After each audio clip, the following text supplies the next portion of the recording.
Hello friends, welcome to astro classes Silvassa. मित्रों, बालाजी वेद वास्तु एवं ज्योतिष विद्यालय सिलवासा में आप सभी का हार्दिक स्वागत है। मित्रों, आज मैं आप लोगों को ज्योतिष का कुछ ऐसा टिप्स देने वाला हूं जिस विषय में बड़े से बड़े ज्योतिषी अधिकांशतः कंफ्यूज रहा करते हैं, दुविधा में रहते हैं और स्पष्ट खुल करके आपको बता नहीं पाते। तो इस वीडियो में हम आप लोगों को ज्योतिष के 16 संस्कारों के विषय में कुछ और तथा उनके मुहूर्त देखने के विषय में तथा क्षौर कर्म कब करवाना चाहिए, इस प्रकार के बहुत सारे टिप्स देने वाला हूं। तो मैं प्रयत्न करूंगा कि छोटे छोटे टुकड़ों में ही दूं, 2-4 मुहूर्त के विषय में या 2-4 अच्छे अच्छे टिप्स आज दूं, फिर कल दूं, फिर ऐसा मैं प्रयत्न करूंगा। तो प्लीज़ मैं ये ऐसा ज़रूर करूंगा कि हर एक विषय में एक एक प्लेलिस्ट बना करके और उस प्लेलिस्ट में अपना जो है उस टाइप का सारा वीडियोज डालूं। उस टाइप के जितने वीडियोज हों वो सभी मैं एक एक प्लेलिस्ट बना करके उस सभी प्लेलिस्ट में डालूं। तो आप हमारे YouTube के चैनल को सब्सक्राइब करेंगे और वहाँ पे एक प्लेलिस्ट होगा, उस प्लेलिस्ट में आप जाएंगे तो आपको हर विषय में किस विषय में क्या है, किस तरह का टिप्स है, वो आपको वहाँ पता चल जाएगा और सभी वीडियोज को आप देख पाएंगे। तो please subscribe my YouTube channel and like my astro classes official FB page facebook.com/एस्ट्रो क्लासेस में AA से लास्ट में, एंड माय ट्विटर हैंडल @एस्ट्रो classes, and visit my website and blogs. तो अगर आपको मुझसे किसी भी तरह के सजेशन लेने हैं, किसी भी तरह का सलाह लेना है, आप चाहते हैं मुझसे मिलना, तो आप मुझे कॉल करें इस नंबर पे 8690522111 8690-522-111। और आप हमसे एस्ट्रोलॉजी, वास्तु तथा और भी किसी भी तरह के सलाह ले सकते हैं। तो मित्रों, चलिए आज के प्रकरण की ओर बढ़ा जाए। तो आज का प्रकरण, जैसा कि मैंने बतलाया, ये बृहद ज्योतिष सार नामक ज्योतिष के एक मुख्य ग्रंथ के मुख्य आधार पर आधारित है। तो सर्वप्रथम किसी भी स्त्री, पुत्री या बेटी के, माँ बहन के जीवन में प्रथम जो रजो दर्शन होता है वो कब कैसा होता है, किस समय में अगर प्रथम रजो दर्शन हो तो वो शुभ अथवा अशुभ कहा जाता है। तो आइए इस विषय में हम आज जानते हैं। कहते हैं कि आद्यम रजः शुभम माघम मार्गराधेश फाल्गुने ज्येष्ठ श्रावण युह शुक्ले सद्वारे सत्तनौ दिवा श्रुति त्रय मृदुक्षिप्र ध्रुव स्वातौ स्थितांबरे मध्यम च मूलादितिभे पितृमिश्रे परेस्वसत। तो मित्रों, कहते हैं कि माघ महीना, माघ महीना, मार्गशीर्ष महीना, राधेश अर्थात बैसाख नारायण का स्वरूप है, फाल्गुन, अश्विन, ज्येष्ठ, श्रावण, ये सारे महीना जो होते हैं, अगर इन महीनों में और पक्षों की बात करें तो शुक्ल पक्ष में, शुक्ल पक्ष में तथा अगर शुभ ग्रह के, जैसे सद्वारे सत्तनौ दिवा, अच्छे दिन हो, शुभ ग्रहों के दिन हो, शुभ लग्न हो, दिन का समय हो, श्रवण धनिष्ठा शतभिषा मृदु क्षिप्र ध्रुव संज्ञक तथा स्वाति नक्षत्र हो, उजला वस्त्र, इन सबों में स्त्रियों का प्रथम मासिक धर्म होना जो होता है वो अत्यंत शुभ माना गया है। तथा मूल, मूल, पुनर्वसु, मघा अथवा मिश्र संज्ञक जो नक्षत्र होते हैं, जैसे मिले हुए एक दिन में 2-3 नक्षत्र होते हैं, इन नक्षत्रों में मध्यम और शेष मास और बार आदि में अशुभ माना गया है। मित्रों, आप इतना याद रखें कि माघ, अगहन, बैसाख, अश्विन, फाल्गुन, ज्येष्ठ, श्रावण मास, शुक्ल पक्ष शुभ ग्रहों के दिन, शुभ लग्न दिन के समय में हो, श्रवण धनिष्ठा शतभिषा मृदु क्षिप्र ध्रुव संज्ञक स्वाति नक्षत्र हो और उजला वस्त्र पहने हुए हो, इन सबों में स्त्रियों का अगर पहली बार मासिक धर्म होना शुरू होता है तो यह अत्यंत शुभ माना गया है। चलिए, ये तो विषय हो गया। अभी आप लोगों को मैं गर्भाधान संस्कार के विषय में बतला देता हूं। जैसा कि आप जानते ही हैं, इस विषय में तो बतलाना क्या है। गर्भाधान जो संस्कार होता है वो गर्भ आधान करने का, पुत्र प्राप्ति की इच्छा से सहवास का जो मुहूर्त होता है उसको गर्भाधान संस्कार कहते हैं। तो मित्रों, ये गर्भाधान संस्कार जो होता है इसके लिए हमारे ऋषियों ने मुहूर्त बतलाया है। इसके लिए कहा है तीनों गंडांत, है ना, तीनों प्रकार के गंडांत, सप्तम तारा, जन्म तारा, मूल, भरणी, अश्विनी, रेवती, ये नक्षत्र और ग्रहण के दिन, पात योग, वैधृति योग, माता पिता के श्राद्ध के दिन तथा परिघ योग, परिघ योग जो होता है उसका पूर्वार्ध काल, और उत्पात योग, हस्त नक्षत्र जन्म राशि से अष्टम राशि लग्न में हो और पाप ग्रह की राशि, इन सबों को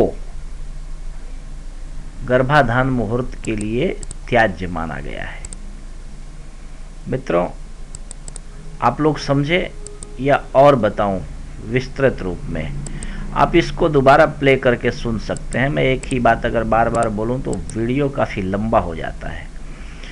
तो मित्रों, मैं इस विषय को और प्रसंगानुसार स्पष्ट करता चलूंगा। गंडांत क्या है, और सप्तम तारा क्या है, जन्म तारा क्या होता है, बाकी नक्षत्रों के नाम तो आप समझ ही रहे हैं, और ग्रहण के दिन, पात योग, वैधृति योग, ये योग जो हैं उनके भी जैसे नक्षत्रों की तरह ये भी होते हैं। ये पंचांग में लिखा होता है कब से कब तक है।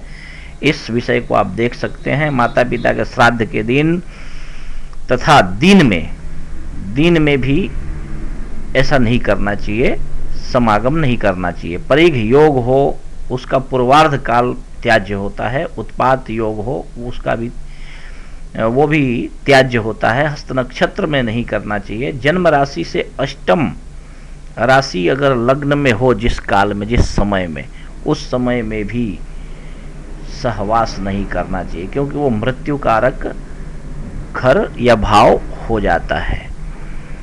जन्म राशि जो आपकी हो ना, उससे अष्टम यदि लग्न में हो, आप देख सकते हैं वही 12 राशियां दिन में मुहूर्त बन करके और चलते रहती है, हर 2-2 घंटे भोग करती है। तो इसलिए मित्रों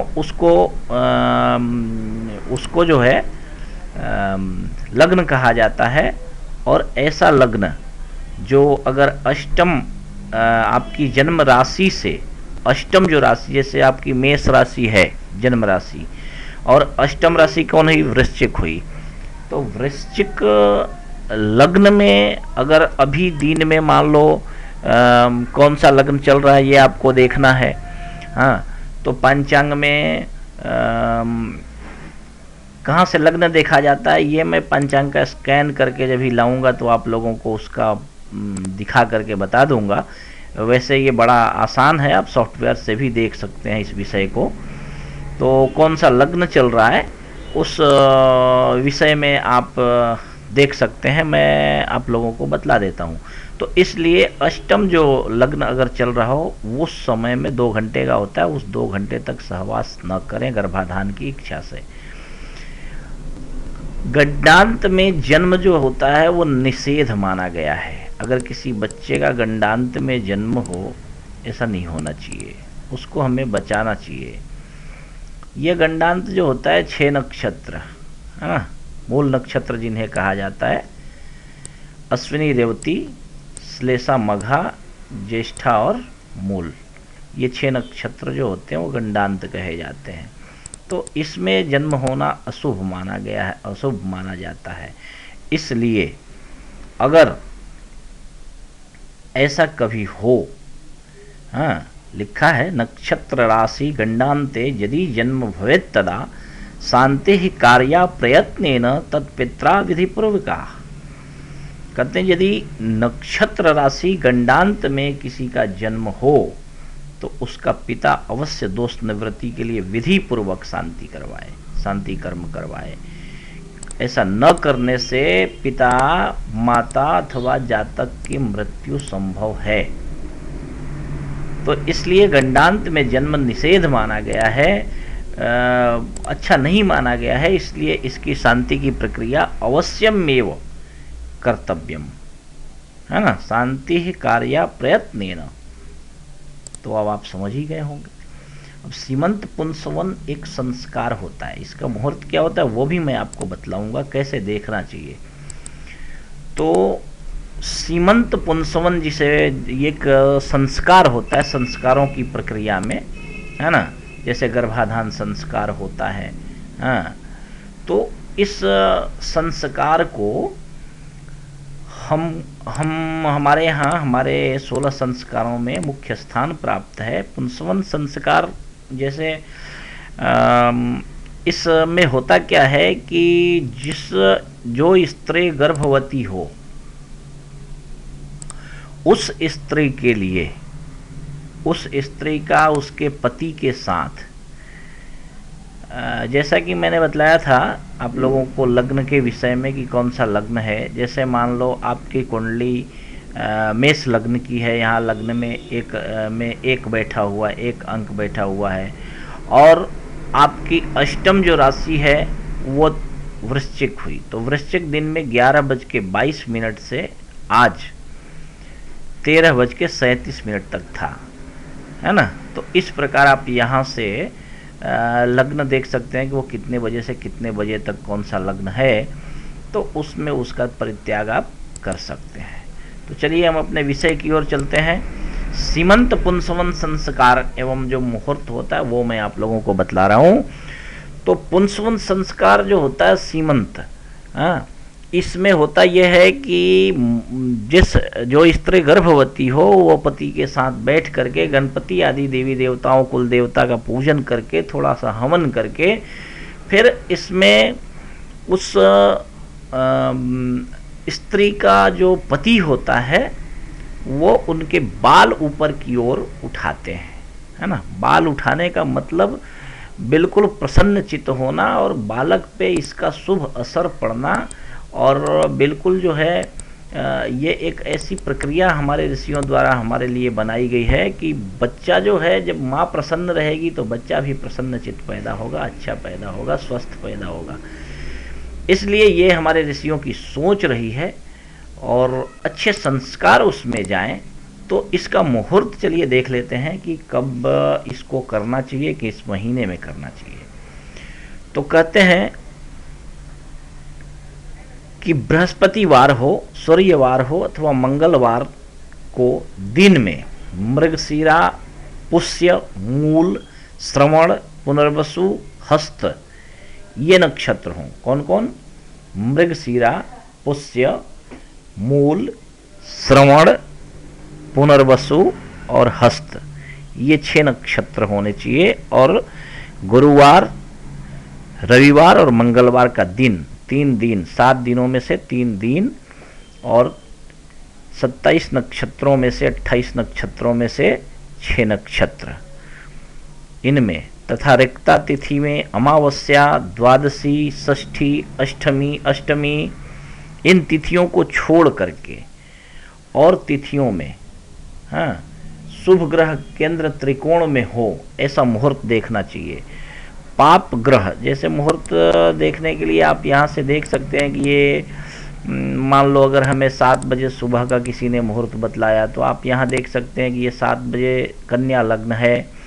और कन्या लग्न में कौन सा किन किन ग्रहों की दृष्टि यहाँ पे है, और ये शुभ है कि नहीं है, ये समय अच्छा है कि नहीं है, इस प्रकार आप मुहूर्त देखने की और भी प्रक्रिया है। जब मैं पंचांग इसमें डालूंगा, तो क्योंकि इसमें बाहर से रिकॉर्डिंग हो नहीं सकता, तो जो यहाँ डेस्कटॉप पे रहेगा वही रिकॉर्डिंग होगा, इसलिए मैं इसमें आप लोगों को पंचांग जो होता है, क्योंकि मुझे तो सहज और आसानी पंचांग से ही पड़ता है भाई।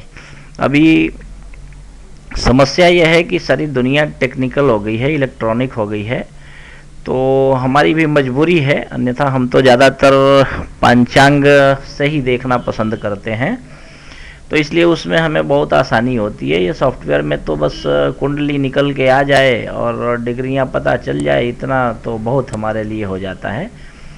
तो चलिए हम अपने विषय की ओर चलते हैं। कहते हैं कि ये नक्षत्रों में, हाँ, और इन नक्षत्रों और तिथियों को छोड़ करके, जो मैंने बाद में षष्ठी, अष्टमी, रिक्ता तिथि, अमावस्या, द्वादशी, षष्ठी, अष्टमी, हाँ, इन सभी तिथियों को छोड़ करके बाकी तिथियों में शुभ ग्रह केंद्र त्रिकोण में हो ऐसे लग्न में, पाप ग्रह 3, 6, 11वें स्थान में हो, शुभ तथा पुरुष राशि का नवांश लग्न हो, हाँ, तो ऐसे में छठे और 8वें महीने में, छठे महीने में, चौथे महीने में भी कहीं कहीं लिखा हुआ है किसी अन्य शास्त्रों में, जैसे मुहूर्त चिंतामणि में लिखा हुआ है चौथे महीने के लिए भी, चौथे महीने में जात कर्म संस्कार, पुंसवन सीमंत संस्कार करना चाहिए। तो मित्रों, ये अब ये पुंसवन सीमंत संस्कार के विषय में हमने आप लोगों को बतलाया। अभी आगे बतलाते हैं जात कर्म संस्कार एवं उसका मुहूर्त। मित्रों, मुहूर्त आपको समझ में आ रहा है कि नहीं, ये तो मैं कैसे समझाऊं अब, वो तो आपको पंचांग अगर देखने आता होगा तो मेरी बात आप समझ पाएंगे, अन्यथा अगर आपको पंचांग देखने नहीं आता है तो फिर मेरी बातें आपको बकवास ही लगेंगी। लेकिन जिनको पंचांग देखने आता है उनके लिए बहुत ही सुविधा की बातें ये हो सकती है। तो आइए हम जात कर्म संस्कार के विषय में समझ लेते हैं। जात कर्म संस्कार जो है, एक अपने भाई बंधु गोत्र परिवार जाति बिरादरी आदि के लोगों को बुला करके उनको खाना पीना खिलाना, पूजा पाठ एक उत्सव तरह का मनाना, और है ना, तो इस प्रकार से अपने गोत्र बिरादरी जाति को, हाँ, अपने संस्कारों को प्रदर्शित करना। ऐसा नहीं कि आप ब्राह्मण हैं और हम ब्राह्मण हैं और सीना ठोक कर कहते हैं कि हम तो ब्राह्मण हैं, और कोई उत्सव हुआ तो बस पी के लटके हुए हैं। ये बात जात कर्म संस्कार नहीं हुआ। तो मित्रों, इसका मुहूर्त क्या होता है ये देख लेते हैं। कहते हैं किसी पर्व के दिनों में रिक्ता सहित कोई तिथि हो तथा शुभ दिन में मृदु संज्ञक क्षिप्र चर ध्रुव संज्ञक नक्षत्रों में जन्म दिन में तथा 11वें या फिर 12वें दिन में जात कर्म संस्कार करना शुभ होता है। रिक्ता रहित तिथि हो, हाँ, पर्व का कोई दिन हो या फिर कोई अच्छा शुभ दिन मुहूर्त हो, मृदु संज्ञक कोई क्षिप्र अथवा चर ध्रुव संज्ञक नक्षत्रों में भी ये कौन कौन से नक्षत्र की क्या श्रेणी है वो मैं आप लोगों को बतला दूंगा कि क्षिप्र नक्षत्र कौन होता है, मृदु संज्ञक नक्षत्र किसे किसे कहा जाता है, चर और ध्रुव संज्ञक नक्षत्र ये कौन कौन से नक्षत्र होते हैं इस श्रेणी में, ये सब मैं आप लोगों को आने वाले समयों में अपने वीडियो ट्यूटोरियल के माध्यम से बतला दूंगा। तो जन्मदिन में तथा 11वें और 12वें दिन में जात कर्म संस्कार करना शुभ होता है, बच्चा जब पैदा हो तब। चलिए आगे बढ़ते हैं। अगला मुहूर्त होता है, अगला संस्कार शिशुवलोकन, एक प्रक्रिया होती है कि भाई बच्चे को देखना, कब देखना चाहिए, उसके पिता कब देखें उसे। तो लिखा है कि तृतीय मासी तुर्येवा यात्रोक्ते अहन्यर्क चंद्रयोः वारे च कुलरीत्या वा शुभम शिशु विलोकिनम। इस विषय में हमारे ऋषियों का मत है कि तीसरे अथवा चौथे महीने में यात्रा में जो मुहूर्त बतलाया गया है यात्रा के लिए, उन मुहूर्तों में अथवा सूर्य यानी कि रविवार और चंद्रवार में अपने कुल के अनुसार बालक को देखना, ये एक शुभ बात, अत्यंत शुभ बात बतलाई गई है। मित्रों, दुग्धपान संस्कार, इसके विषय में तो आप जानते ही हैं, बतलाने की आवश्यकता नहीं है, पर मुहूर्त बतला देता हूं। कहते हैं कि रिक्ता तिथि मंगलवार, भद्रा और वैधृति, पात आदि इन योगों को छोड़ करके बाकी दिन और तिथि में स्तनपान करवाना शुभ होता है। सूती स्नान के लिए जो होता है, प्रसूति के स्नान का भी एक मुहूर्त बतलाया गया है, उसके विषय में मैं आप लोगों को बतला देता हूँ। द्वादशी, षष्ठी, अष्टमी, रिक्ता, अष्टमी और रिक्ता तिथि जो है नवमी और चतुर्दशी, चौथ चतुर्दशी और नवमी को रिक्ता तिथि कहा जाता है।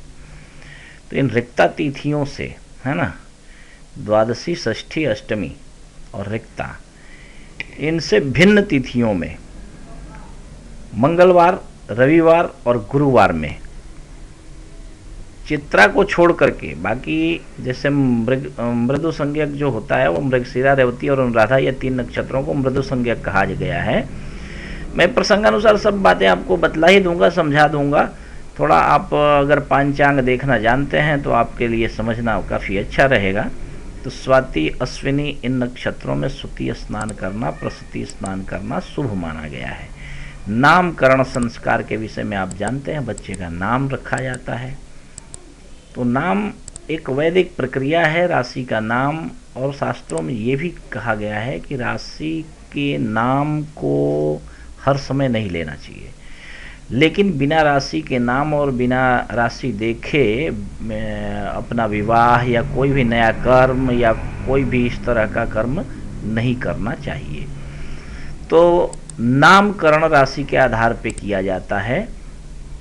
इसके लिए जो मुहूर्त बतलाया हमारे शास्त्रों में, वो ये बतलाया कि जन्म सूतक के अंत में, अर्थात ब्राह्मण का 11वें दिन सूतक समाप्त हो जाता है, क्षत्रिय का 13वें दिन सूतक समाप्त होता है, वैश्य का 16वें दिन और शूद्र का 13वें दिन में अपने कुल के अनुसार बालक का नाम रखे, अथवा किसी पुण्य तिथि, पुण्य मुहूर्त अथवा पुण्य नक्षत्र में नामकरण करना शुभ होता है।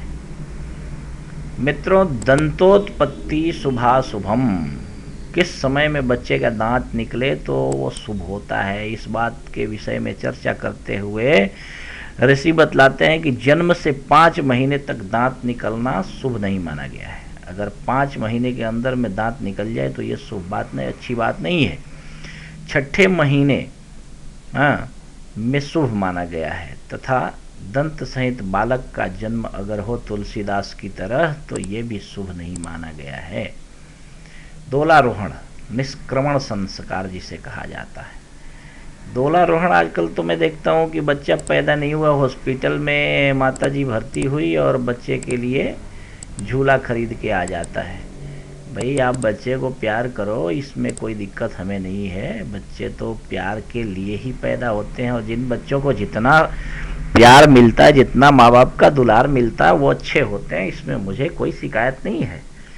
पर उसके लिए एक संस्कार बनाया गया, और संस्कारों के पीछे बहुत सारे वैज्ञानिक सिद्धांत जो हैं, वो वैज्ञानिक कारण जो हैं वो हैं, जिसे हमें समझना, और बहुत ज़्यादा समझने से ज़्यादा मैं समझता हूँ कि हमारे संतों, ऋषियों और पूर्वजों पर विश्वास और भरोसा रखना, ये भी एक बहुत अच्छी बात है।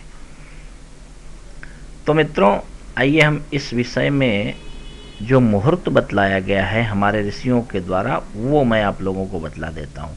जन्म से 10, 12, 16, 18वें दिन में, 10 दिन, 12वें दिन, 16वें दिन अथवा 18वें दिन शुभ ग्रह के वार में, जैसे सूर्य, चंद्र, शुक्र, ये जो शुभ ग्रह होते हैं उनके दिन, मृदु लघु ध्रुव संज्ञक नामक नक्षत्रों में बालक को डोला पर यानी झूले पर बिठाना अत्यंत शुभ माना गया है।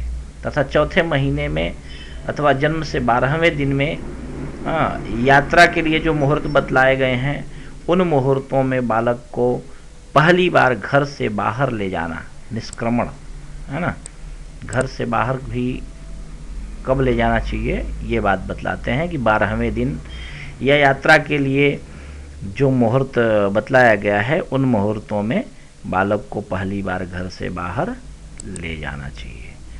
अब देखो, जन्म नक्षत्र में क्या क्या नहीं करना चाहिए, इस विषय में बतलाया गया हमारे शास्त्रों में।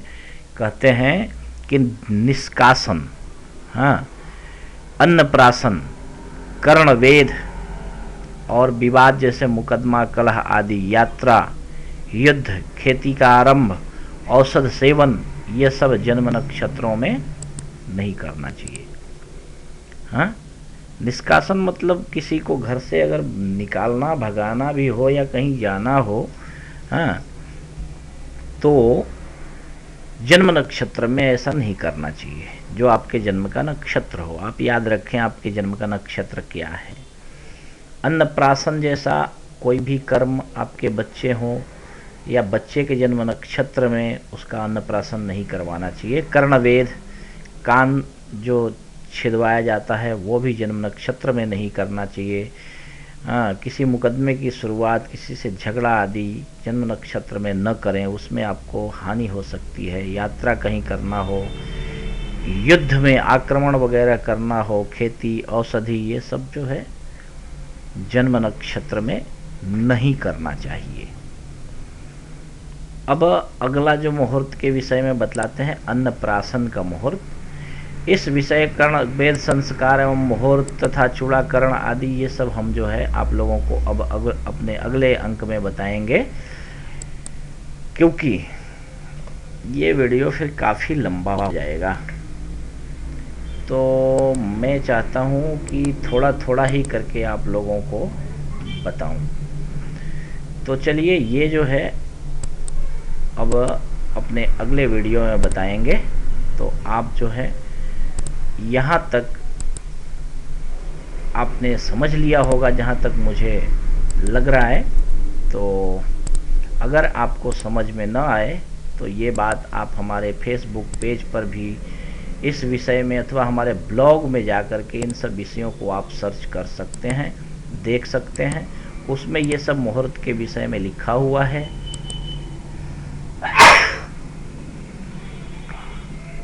तथा आप इस विषय में हमारे साथ कमेंट बॉक्स में चर्चा भी कर सकते हैं। हम प्रयत्न करेंगे कि आपको लिख करके सब समझा बता दें।